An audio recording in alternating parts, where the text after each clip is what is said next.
Hey, happy Friday, New World News. Welcome in, everybody. Thanks for joining me. Today's story, of course, the story of the hour, the story of the day, the week, the month, probably the story of the year, if not the story of the decade.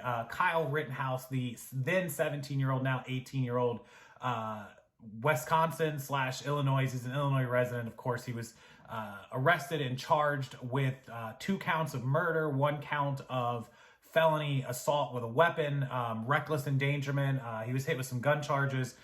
Today, the verdict finally in after 3 weeks of trial and a week almost of jury deliberations.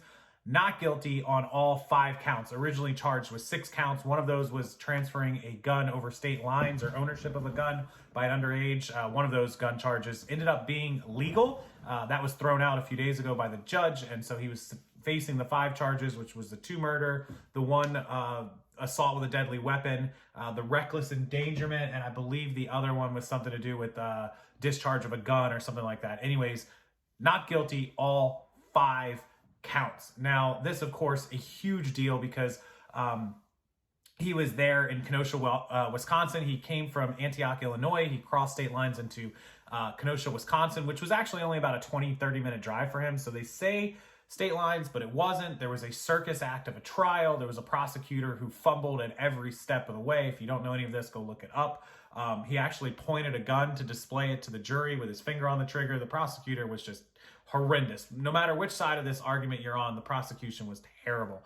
And that led partially to the not guilty, I assure you. But the facts of this case fully support the not guilty verdict. Now, I'm not one to try to put my political leanings or political opinions out there.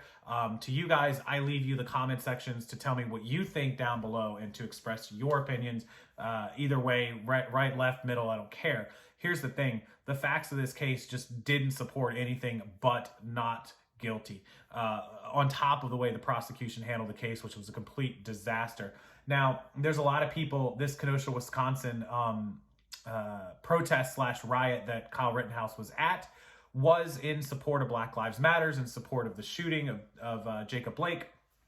And so everybody that leans towards the left or is on the Black Lives Matter side or on that side of things will say that this is not a fair verdict, that if he had been African-American, that he would have probably been shot by the police, or he would have never made it to trial, or if he did make it to trial, it would have been life in prison or whatever. Look, this is the way that this country is going right now. There's 2 sides of an argument, no matter what the facts support.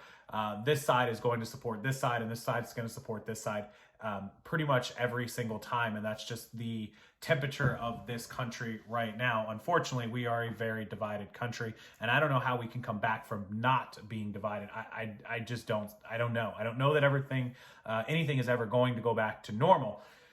It's a terrible situation, but look, that's just the way it is. And so the facts of this case, and no political bias here at all, is that he was not guilty. He was defending himself. He had criminals attacking him, pointing guns at him, beating him.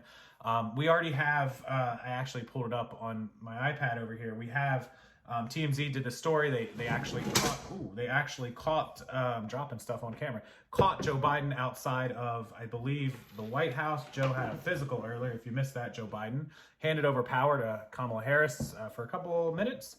Anyways, he said that the jury, he stands by the jury. What they've concluded, the jury system works and we have to abide by it.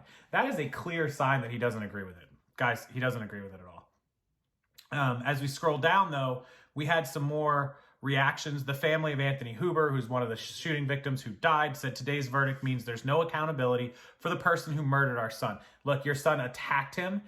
Your son, went after him with violence, and that's why he was killed. It sends the unacceptable message that armed civilians can show up in any town, incite violence, and then use the danger they've created to justify shooting people in the street.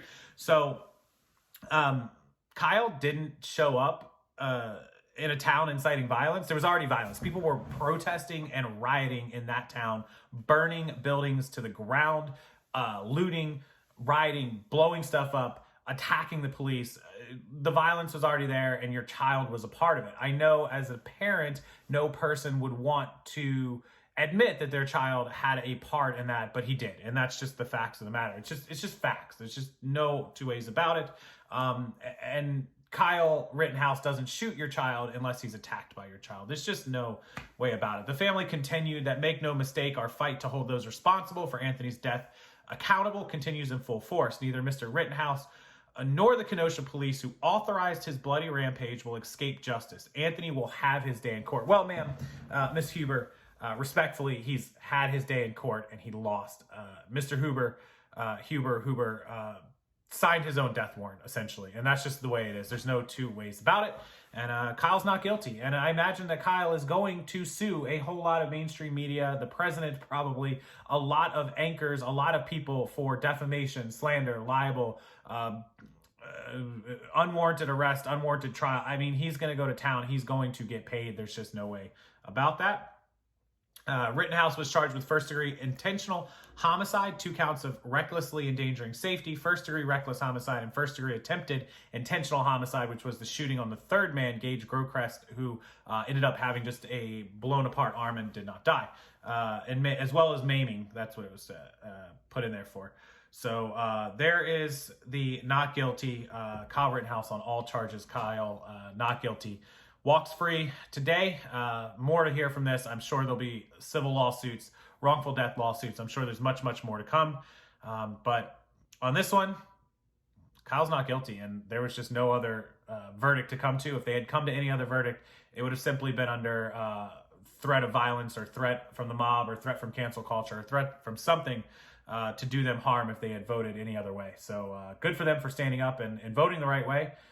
Jury trials work. The president is right for once, even though he doesn't like it. It's right. The jury trial works and the jury has spoken. So with that, I'll leave the rest of it to you guys. I'll leave you to the comment sections. Enjoy the rest of your day. Enjoy your weekend, and I'll see everybody real soon.